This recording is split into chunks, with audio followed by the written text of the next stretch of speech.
So we have today, the program focuses on neurosciences, artificial intelligence, robotics, natural language processing as different from the other NLP. And we have two people here who I have been working with for about a year or more on various fronts. They are startup founders, Satya and Soumya. I think both are with a neuroscience background. One of them specializes in natural language programming and stuff, if I'm not mistaken, but they can introduce themselves in a few minutes. We started work, which we'll cover secondarily, because Magda is the star of the show today, and therefore we need to focus on her. We started working on how to apply artificial intelligence, robotics, and natural language processing to the coaching framework.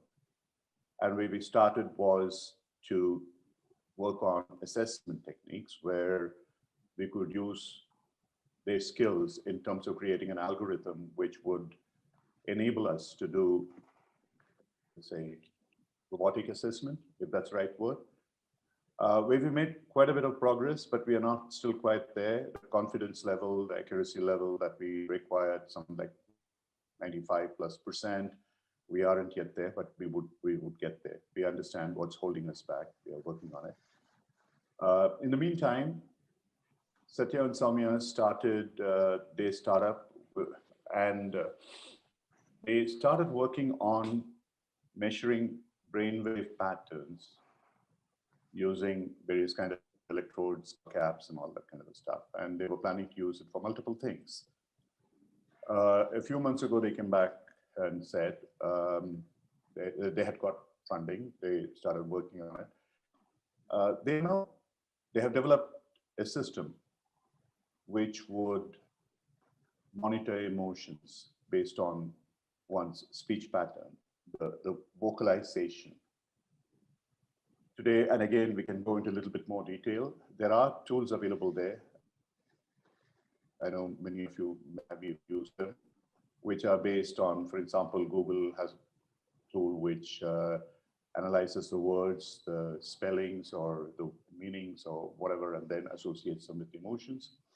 There are today tools which would look at facial expressions and be able to tell you what emotions are being expressed. However, as far as I know, and perhaps if some of you do know, you might like to come up and say that in the chat, that there isn't one which would listen to a recording and to be able to say what kind of an emotion is being projected. It's still in the early stages, but they would explain to you as we go along.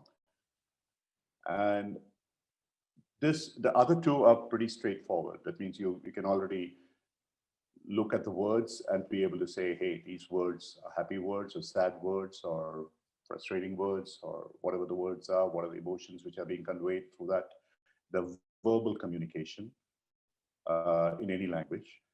The second is through the facial ones. And then when it combines with vocalization, as it were, the non-verbal communication, it's pretty close to as close as you can get to be able to watch someone, hear someone, the words that they say, and to be able to divine in a way something they themselves may not be consciously be aware of. So it takes awareness to a far deeper level than what many people today talk about as deep listening and all kinds of stuff. The word deep listening doesn't mean anything to me anymore if you really can put these together and you're able to look at a conversation. How exactly are we going to use it? I don't know. Whether it's going to be used or misused, I don't know. But it's going to be there out there. You cannot ignore it. And it's up to us to decide what is it that we can make best use of these for. So what we are going to do today is a bit of a dog and pony show. That they're going to start up a link which they have developed, and Magda had yesterday demonstrated with Satya. And as she speaks in response to certain things that you might put up there, and I repeat that to her and talk to her about certain things which really gets her a high And I won't talk about certain things which may not. So we will be able to measure the emotional responses of Magda based on that in terms of how the recording comes up in response to certain situations and how they can be used, what you can use it for, all that we will enter into discussion later. So let me stop the introduction out here. So may I request Satya and Soumya to briefly introduce yourself and say what is it that we are going to witness in a few moments with Magda as the star muppet in this show. Yes, thank you, Ram. I think you summarized the whole thing pretty well. I will quickly give a little bit of a background of who we are, because that sets up the stage as to why we are even doing what we are doing.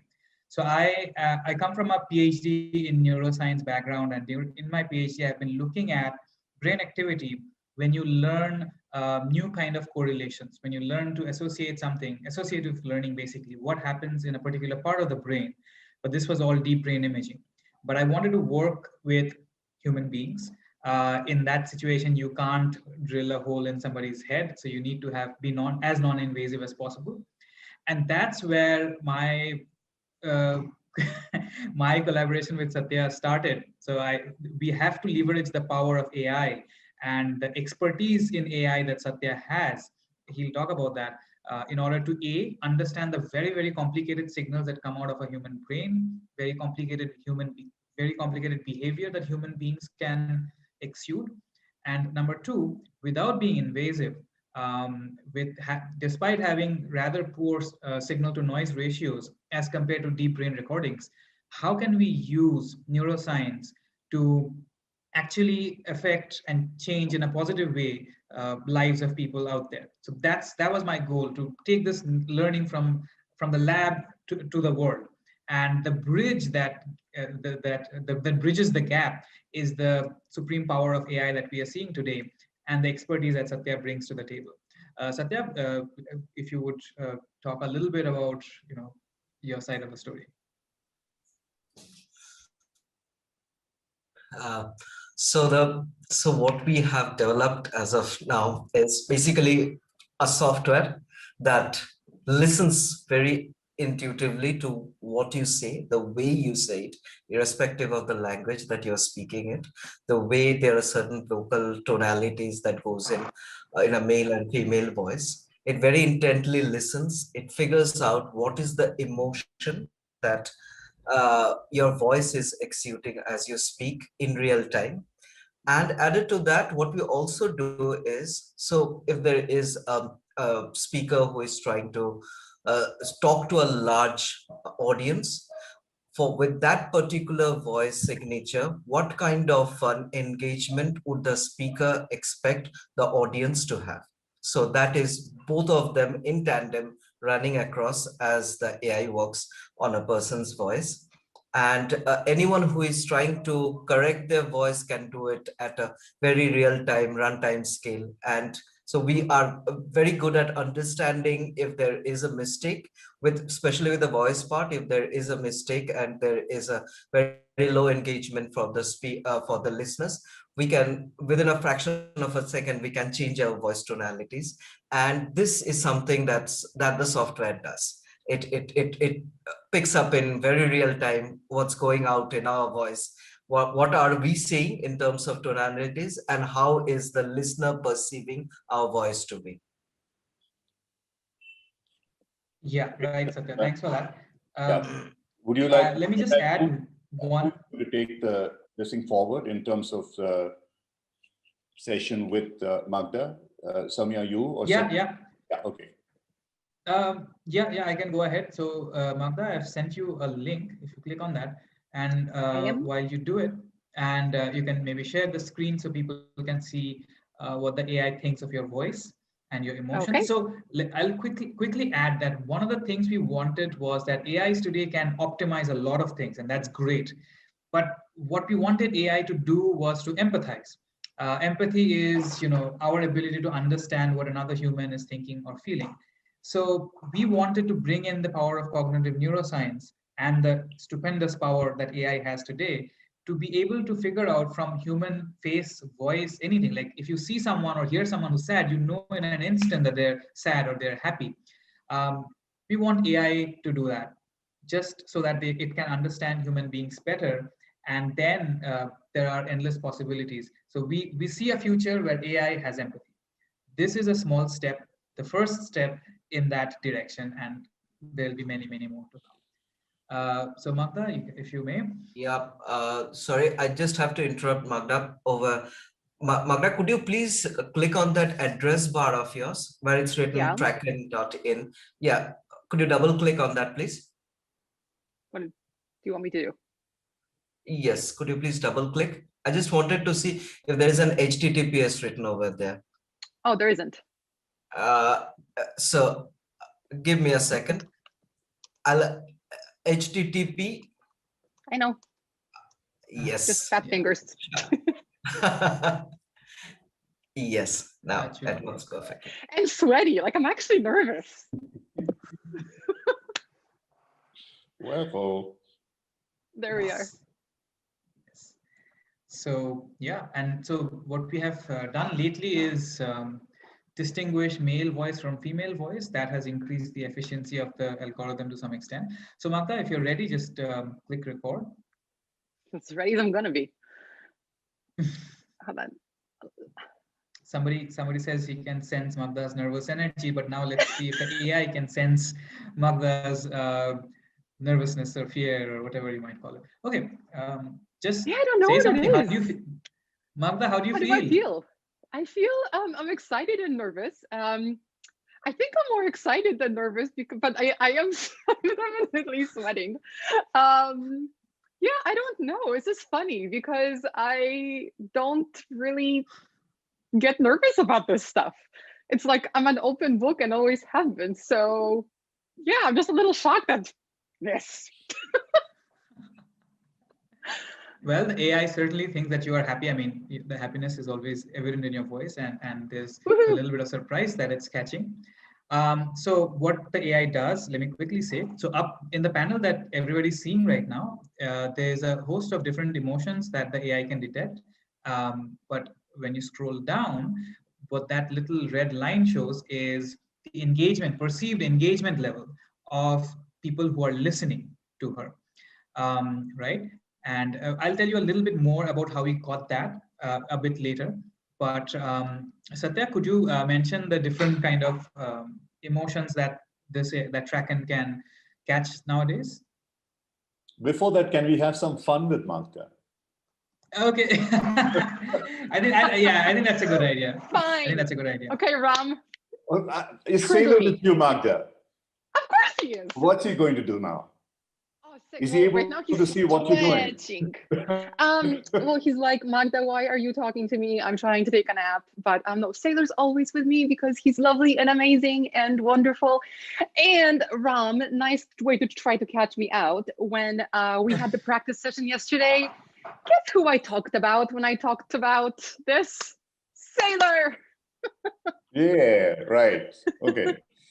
So Sailor makes you happy. So when you talk about Sailor, what you should be registering is happiness in a big way. Okay, fine. Yes. Yeah, Satya, you wanted to say something. Yeah. Yeah. So so right now this is catching the 6 basic emotions. So anger, happiness, surprise, disgust, sadness, and fear. As we go along in the next version, we will have another 10 emotions, as granular as apologetic, energetic, encouraging. So so there are specific voice signatures as different between happiness and encouraging that AI can pick up. So we are working on this next level of emotion detection where we are putting in another 8 emotions that we can very distinctly catch. That's a big surprise for us right now. And we're very excited to actually put these 14 emotions all across in one frame and figure out that how does our voice responds to it. That's really cool. So right now what's happening is that so right now what's happening, the AI is still getting used to your voice, Magda. But over time it gets better. It Okay. learns what are the typical intonations of your voice, etc., etc. So there's a lot of personalization that can happen. So it learns I'm not always happy, and then it goes like, nope, I was wrong. She pretty much is always excitable and happy. Magda, let us test that out. Yes. Say a few words about what you think about your former president. Oh my God. Cool. Ram, you know me way too well. Like, holy crap. I hate him. I hate him, and I hate him. And I would have taken one for the team to basically get rid of him if I had the opportunity. That's how much I hate him.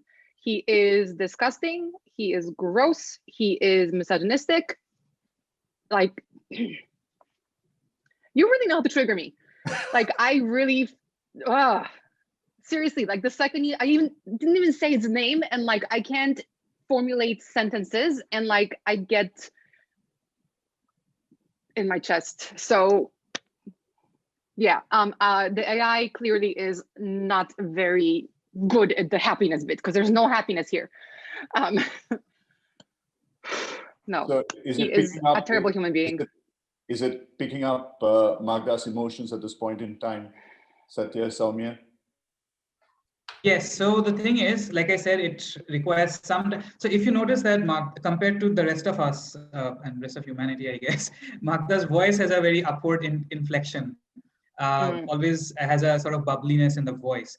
So the AI needs to understand that that doesn't always mean that she's happy, even if that upward inflection exists while she's talking about, that doesn't mean she's happy. So it requires a little bit of time to figure that out. If I may quickly answer some of the questions that people say, background. So somebody asked, like, what does that mean? So even when we are talking, there are things happening in the background. There's some sound here and there. There's some sound here and there. Good point. Someone just said maybe Magda is happy when she speaks of the ex-president, but she doesn't realize it. Yes, she's happy because he's gone. So the thing is, so there's a lot of noise that happens in the background, and the AI can figure out, and we have fed a lot of background noise to the AI. The sound of hacksaw, sound of dogs barking, sound of cars, sound of trains. So the AI has an idea of what all is typically classified as background.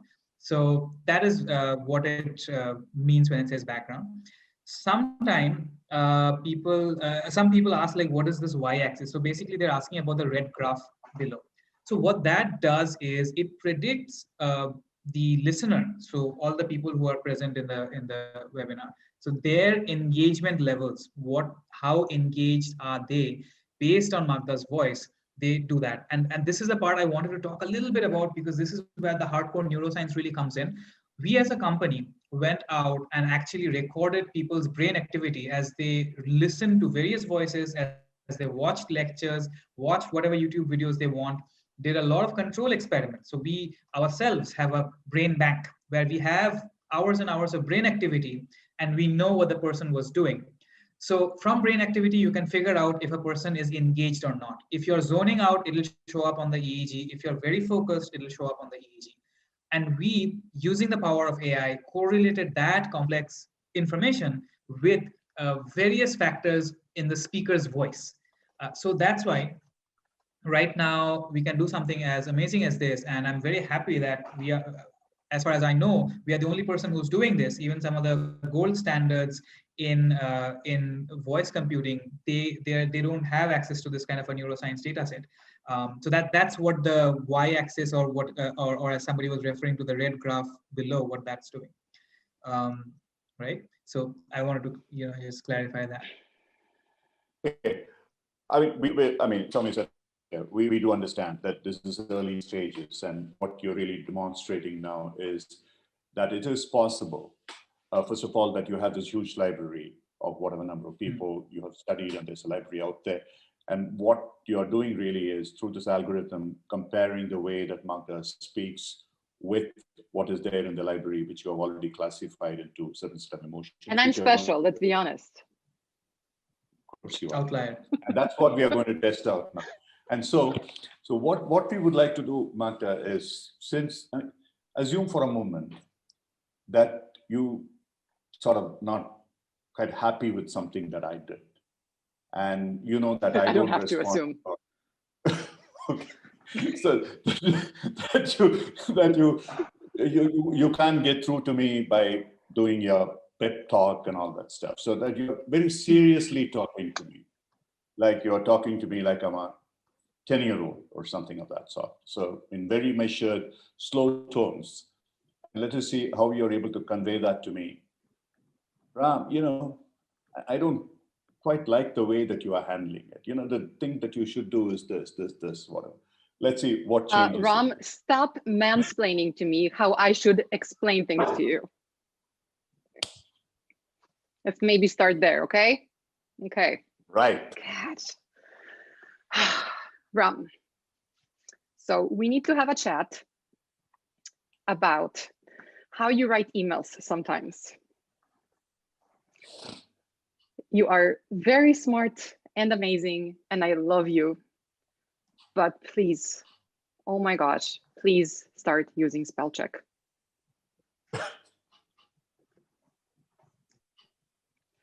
Sometimes I look at an email and I look at the content and it's all serious or insightful or I don't know, just something useful. And then there's no punctuation or there's no spaces between lines. Or there's like, I don't know, I kind of go, how do I even deal with you? You asked for this, dude. I'm just telling you how it is. Okay, cut. So now you've got to introduce some more emotions of Magda is trying to portray. But anyway, there isn't much happiness out here, but there's a certain amount of greater degree of sadness which is coming through. So I guess, or seriousness or whatever it is. And therefore, probably that reflects some more. That's what really I was trying to check. And it does seem to be is that what it was? So you weren't trying to dig a hole for me? No, I wasn't. I was just trying to get to the point where Magda can display multiple emotions, not just happiness and surprise for Sailor, but also sadness and seriousness about the way I don't always comply with Magda's wishes. So there we go. Okay, so now guys. It's not so much Magda's wishes as common rules of communicating with other professionals. First of all, Ram. Second of all, where did the neutrality thing go? We had a neutrality thing here yesterday. I was excited to see if I could be neutral. Satya, are we not going to be neutral anymore? We'll classify. We can definitely. Right, but right now I guess we don't. So that's the thing, right? When you can go a little more fine-grained than whatever we have done. So sadness, as Ram was mentioning, it could probably be broken down into seriousness and despair. Right now, what the AI was picking up was more of a seriousness tone, as Magda was expressing disappointment at the way Ram writes email. So neutrality. We can, I don't know, like we can have the neutral tone, or we can have something like a monotonous sort of thing. But then you can classify that into different kind of emotions as well. So we'll see where it goes. I just want to address one question that a lot of people have been putting out. How does this benefit coaches? So the thing is, you can, I see two uses of this. Let's say someone who's new to coaching, and you want to learn how to modulate your voice while you're talking to someone you're coaching, someone who's under your guidance. This can absolutely let you do that. And imagine if you're good at understanding people, but you have a rather monotonous way of communicating, and you want to be more engaging, so that you can connect with your mentees better. This helps in doing that as well. And it can serve the other opposite side as well. Like this can listen to the person you are mentoring. And even if they are sometimes not very open to, if they say something, but the voice says something different, an experienced coach, I'm sure, can easily catch that. Like if somebody comes in and you say, okay, how was your day? And you're like, yeah, it was great. I mean, anybody can see that, oh, the day wasn't great, but I just don't want to talk about it. But there are much more subtle aspects of it. There are much more subtle aspects of it. So that can reveal more things about the person who you are counseling. So it can be used in that way as well. And that's something we're working on right now. It's a multi-party conversation. The AI understands that here's two people who are talking. Here are the emotions and engagement of one, and here's the emotion and engagement of the other. So the AI really makes that bond a bit more cohesive than it already is. So there's a lot of ways you can use this. And I'll quickly address the second most common question that I saw. Does it depend on religion? Sorry, not religion, region from where you're from, the language that you use? No, right now it doesn't. It mostly picks up vocal intonation. And Satya maybe will tell you how many languages we have fed into this AI. I don't understand, let's say, Portuguese. Or Mandarin, but if somebody is very sad and talking in Mandarin, I will be able to understand that that person is sad. And right now, that's sort of what the AI is doing. Even if it doesn't understand the words, it does pick up the voice tonality, and it can figure out that, okay, this person is sad. Satya, could you mention the different languages that have gone into training this AI? Yeah, so we have fed in languages spanning from Estonian language to Urdu. So, and there is Mandarin, there is French, there is English, there is Hindi. So pretty much we have got all kinds of language, including Spanish both from the like the people from Spain and people from the other parts of the Latin American countries. So this we have actually fed in more than 30 languages to build this software. Okay, there you have it. So yeah. All right. So when you, how does the AI process silence? Wonderful question. Yes. I love that question. I love that question. I think silence is one of the most important aspects of any language. I don't know the answer to that. I mean, I process silence in a certain way. I'll try to take that question. Like finding out silence is one of the most difficult tasks of doing research in voice. So we don't have a very mathematical benchmark to what exactly silence is. And we have a mathematical benchmark for noise as compared to voice or music, but silence falls into that overall bucket of noise. So we do not know mathematically what silence is. We have a rough idea, and that's the reason we train in a lot of the AI algorithm with lots of data. And there was someone also asking, what is this background about? So silence and background has been coupled up in that entire bracket, where we take up silence and the other background noises, the urban noises, as a background class. So we wanted also to make sure that if there is a large amount of noise in the background, unfortunately, the AI will not be able to catch up your voice. So if you can measure voice from on a scale of 0 to 1, and there is 80% background noise, then it is very difficult to process that voice in real time and tell you that what if there is an exactly a voice emotion entailed in that voice. So beyond 80% in real time, it is absolutely impossible right now. Satya, I think Abhimanyu made a comment saying this is where Yes. coaches can help. I just want to clarify, coaches cannot help in that. I don't think any coach can really interpret what silence means. All that you're using silence in coaching conversations to provide the space for people to sort of explore the emotions come up with.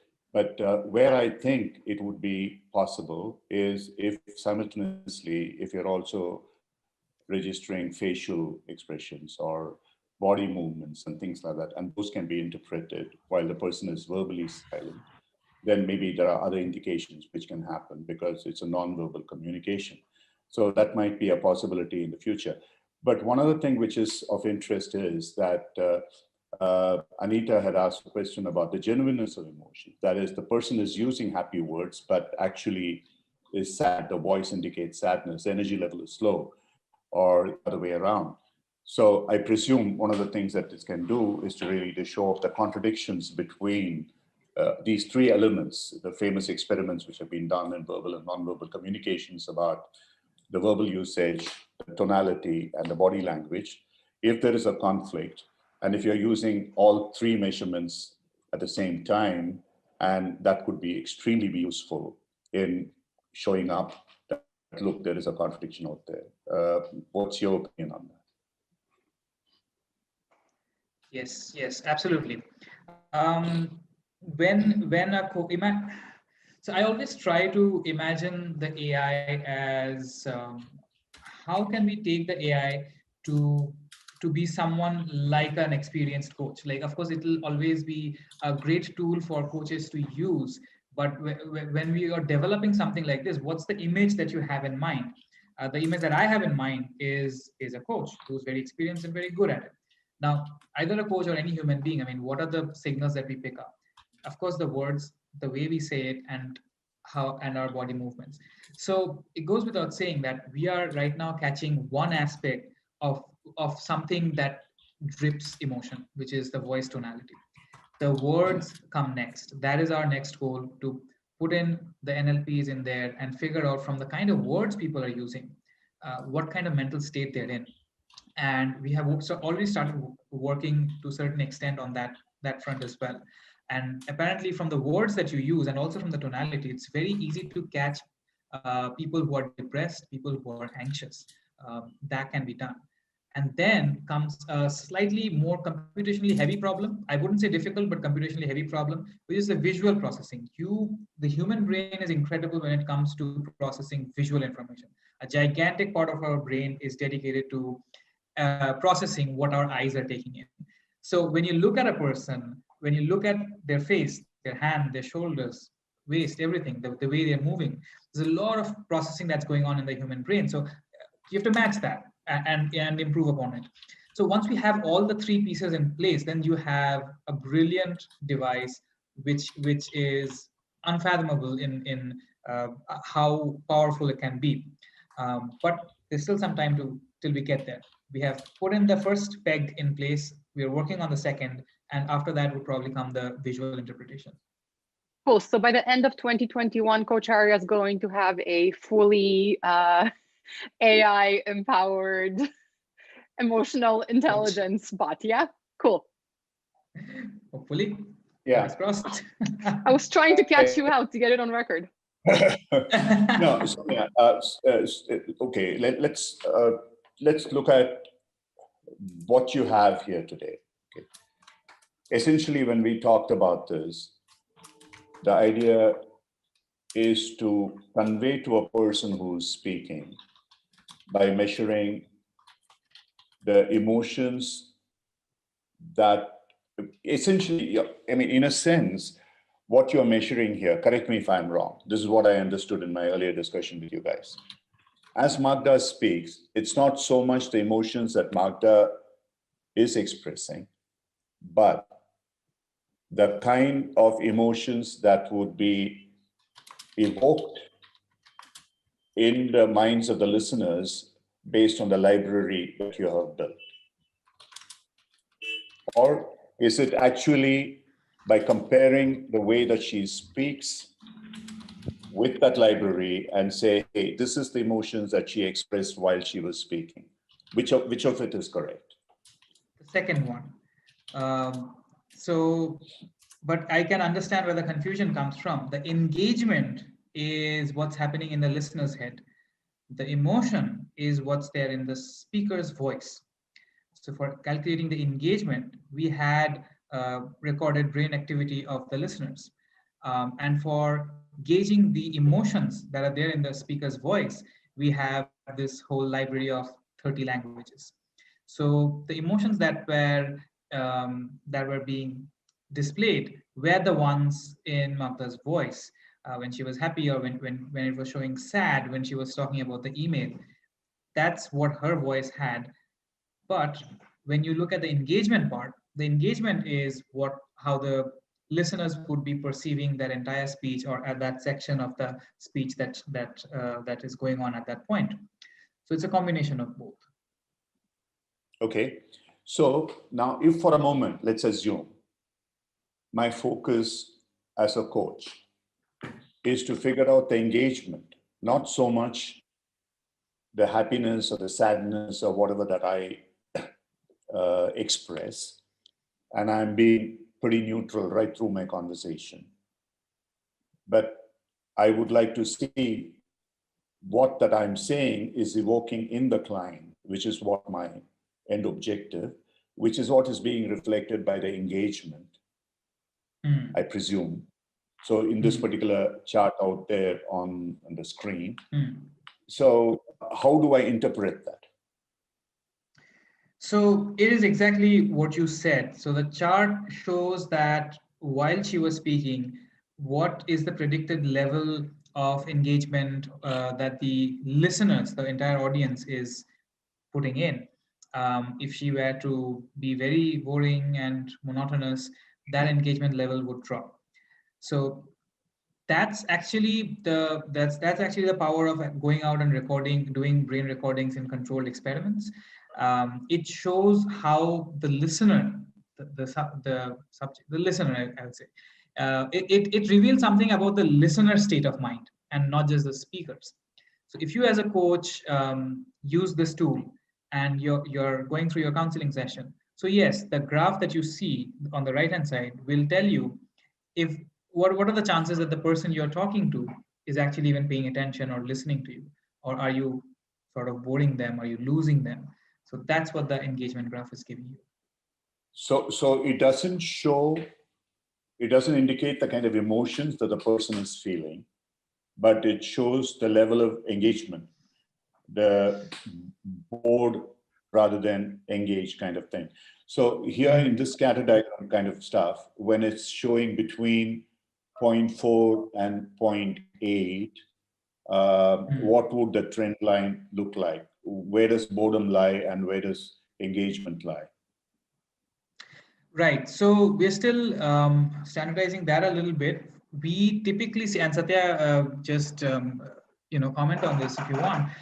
We typically see the population distribution lie between a little bit around 0.4, about 0.4 to about 0.6. Sometimes it goes up to 0.8, but 0.6. So that is the band that we see. So if it's hitting 0.4 or if it's going below that, then that's not very good. But if anything above 0.5, between 0.5 to 0.6, or sometimes even above, that we see are the rare instances when the engagement is high. Satya, if you can comment on this. Yeah, so anything lower than 0.4, so the engagement level of the population of the listeners is very low. It usually ranges from for the data that we have, and we have quite a volume of data on this, from between 0.4 to 0.65, that is the medium band, and above 0.6, that's a very high level of engagement from the listener side. We haven't as of now seen something touching absolute 1. So theoretically it can touch, but as from my experience going through a large volume of data, I haven't seen instances of a lot of instances of an absolute 1 touching. So Okay. So that's a challenge. So that's a challenge. I have a question though on that. So were there differences between genders? Seeing as, women are known to be multitaskers and as a species. So I'm just wondering, were there differences in engagement between women and men? Yeah, so with respect to women and men, like for the data that we have collected, women have a better engagement level to listening to the large variety of audio that we have given them. And then we have to adjust the data based upon that. So once we figure out that, okay, my audience I would assume that there would be a balance between the male and the female population. Then we do the adjustment based upon the calculations of the population of the data that we have. But overall, if I were to separate the data and figure out that for a same voice signal, if a man would be more engaged than uh, a woman would be on the contrary. And then somebody else was asking about instruments you use. Can you talk about like the actual collection method of the brainwaves? Yes. So Yes, Shoma, would you yes. take that, please? Yes, we dig electrodes into, no, we don't. So basically, it's a headset like this, and it has EEG sensors. So your brain is made up of billions of little cells known as neurons. Neurons are special because they have a different, so every cell is, you can imagine it to be spherical. And there's a difference in the electrical potential across the membrane. It's kind of like a battery. Sometimes what happens, there's a leak in the membrane and the potential difference goes to zero. So there's a lot of current that flows from the outside to inside. And that is what we call a neuron firing. And now when hundreds and millions of neurons fire at the same time, because you've seen a puppy, that creates an electrical activity which can be detected from outside your brain. And now, depending upon which part of the head you're collecting the activity from, you can now figure out what that person was doing. For example, right here in the back of your head is the occipital lobe, where a lot of visual computations happen. So if you close your eyes, this part goes to sleep. You have high alpha activity in the back of your head. Alpha is typically called the brain is idling, like it's not doing much. So if you close your eyes, immediately in an EEG graph, you can see the alpha activity from the back of your head go up in power. Similarly, the frontal lobe is often associated with how focused you are. This is the prefrontal cortex. This is where all the executive functions are carried out. So now a higher beta activity, so alpha, beta, these are different frequencies of waves that you can catch, will show that you are really trying to focus on something. But beyond a certain level of beta power, you sort of go into an overload / stress.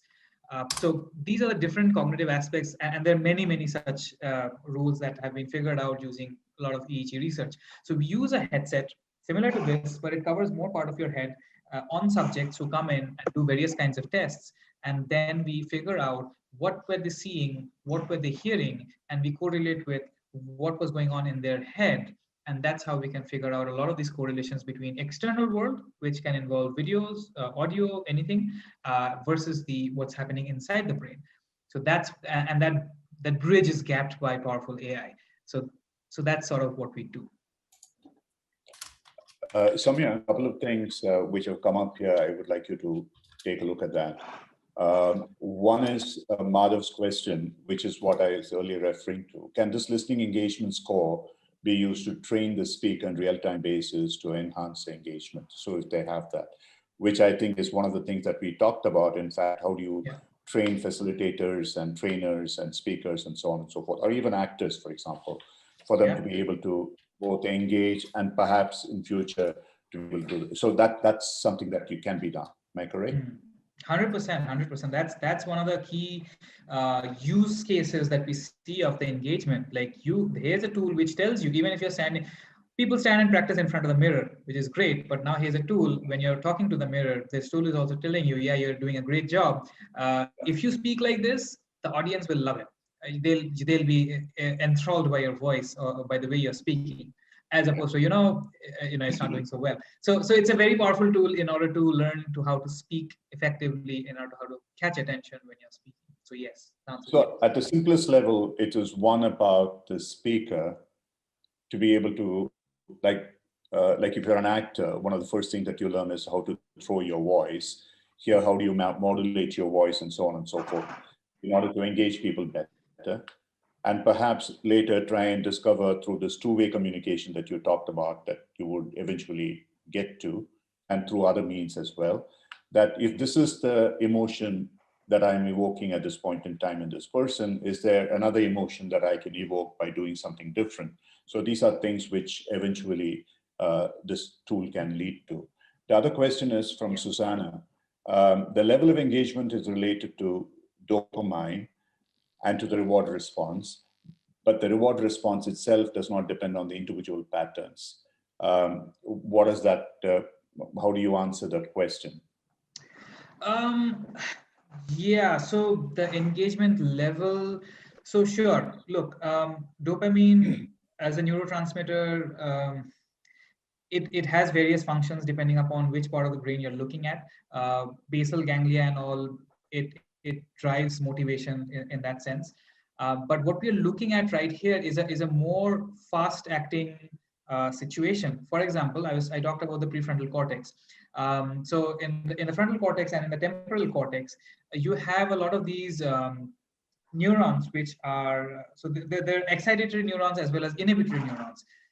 So typically when you see something or hear something which grabs your attention, and it need not be pleasant even, we have this idea of dopamine being associated with a positive reward and pleasant.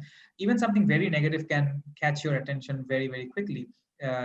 Just listen to some of these people trying to sell things on TV, on online. They shout like crazy, but it catches your engagement. So what happens is, I like to look at it from an information perspective, because so the brain typically is always trying to minimize surprise. The brain tries to have a map of the world such that it doesn't get caught on surprise. So anytime new information comes in, there's surprise, and the brain focuses its attentional resources in that direction. It's a very quick switch. Now, that is something that is picked up in the very fast activity in the frontal cortex and the temporal lobes. That is what EEG can pick up. Now, after having studied neuroscience, I can tell you, yeah, I mean, we know a lot, but there's a lot that we don't know. Dopamine associated with attention, yeah, of course it's there, with positive rewards, with basal ganglial system, with the limbic system, yeah, all that is there. But I'd like to look. So I like to look at it from the electrical perspective. So you can study the brain in a chemical perspective or an electrical perspective. So I like to look at the brain in an electrical perspective, where you have these very fast currents, which you see in the frontal and the temporal lobes. When you see when there's something new happens, when something that the brain wasn't expecting happens. You're sitting and something's pleasant, you have a beautiful music, and there's certainly a car screeching outside. It's certainly not present, but your attention is going to go there, and there'll be a spike in the EEG that you can pick up on the EEG. So those are the kind of things that we are picking up. It would be unfair for me to correlate that with the dopamine system, because there's a lot to still know about the dopamine system. I can only talk about the things that I certainly know about. And in EEG, you can catch these very fast currents the moment you are attentive towards something, right? So that's how I would partially answer that question. So going from there to something a little bit broader. So essentially, for instance, whether it's dopamine or serotonin or oxytocin or adrenaline or whatever, any of these neurotransmitters, any of these neurochemicals. Now, since you're using skull caps or EEG measurements and whatever, you are measuring certain parts of the brain excitement, as it were, and what's happened to neurons and so on. So would this be able to measure what kind of neurotransmitter is being released in the individual at that point in time through this measurement?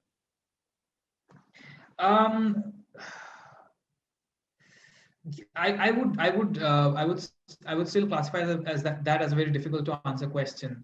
Even in the highest spatial resolution fMRI, you can only talk about a part of the brain which is active, and not in terms of what neurotransmitter is released. But you can always talk in indirect terms. If you see, like, let's say, for example, a part of the brain called the hippocampus, which is a little deep inside, which gives us our spatial memory and also temporal memory.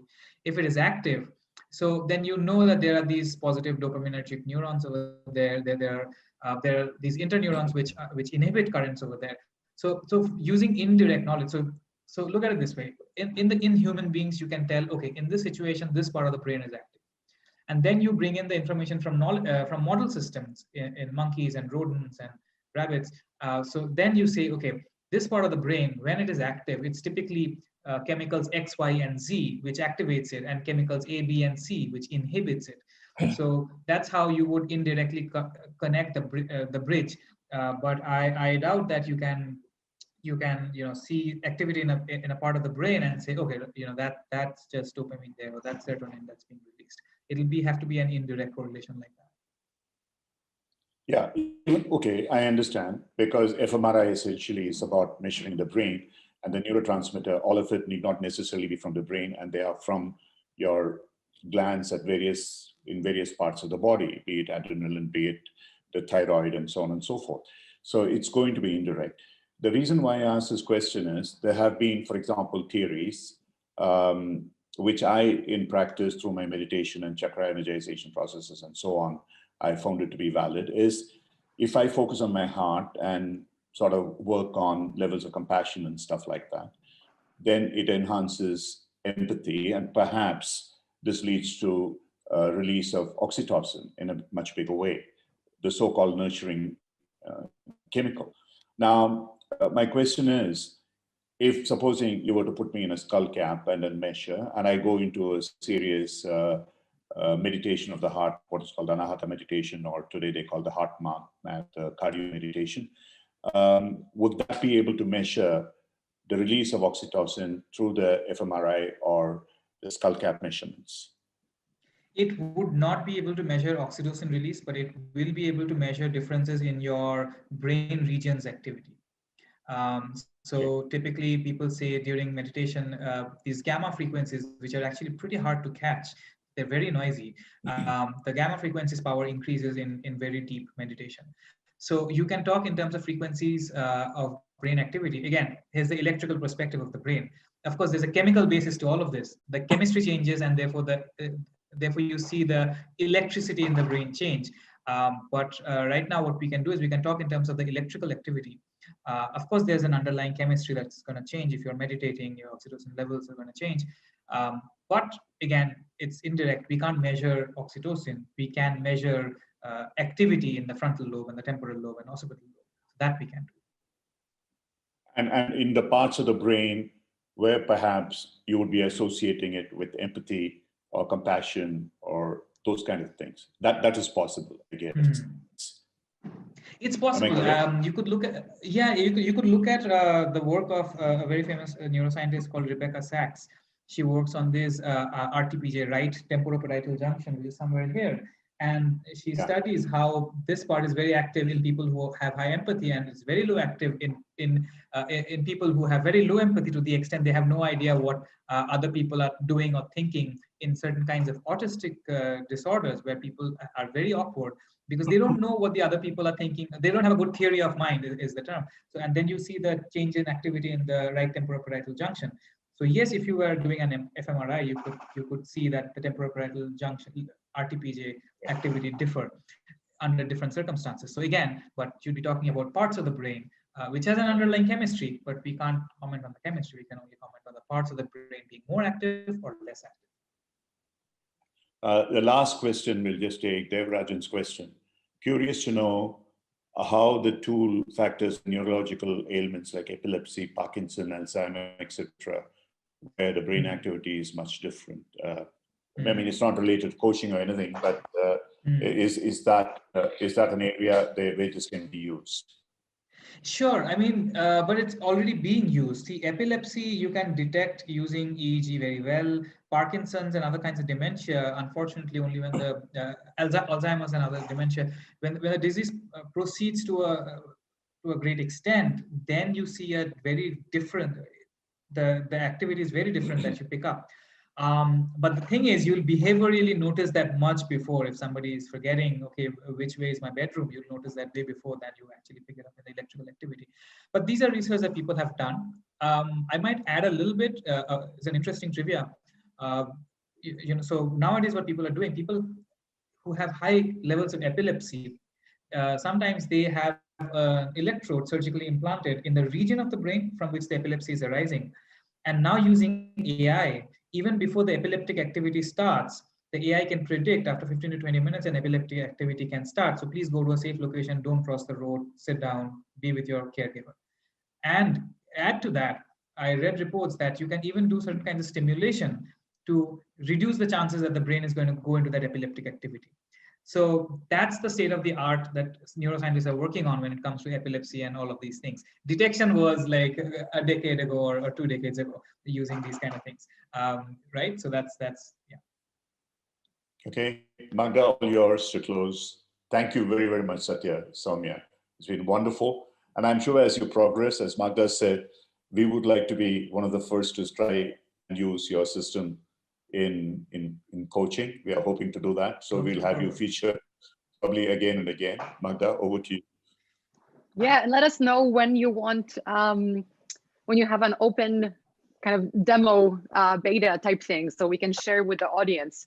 And yeah, I'm going to play with this some more, because I'm just thinking, like, I also was being swayed by seeing the screen, and I couldn't minimize it because we were sharing it on Zoom. So I wonder how it'll be if I'm doing, like, maybe Ram, you and I, next time we have our Monday chat, we can record it and see how angry I get with you.